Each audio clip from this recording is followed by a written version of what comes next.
In Johannes 14 vers 26 sê Jesus, maar die Trooster, die Heilige Gees wat die Vader in my naam stuur, hy sal julle alles leer en julle herinner aan alles wat ek vir julle gesê het. Die Heilige Gees het nie gekom om net een keer vir jou rigting te gee en jou toe alleen te los nie.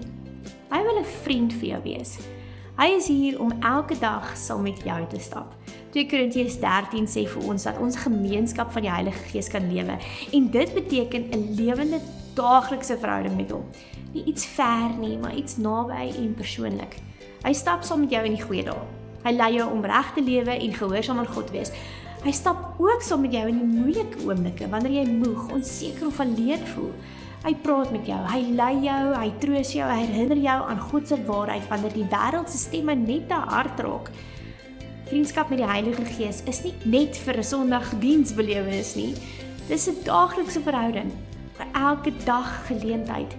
Jy kan met hom praat in jou motor en by die werk en in jou huis, enige plek.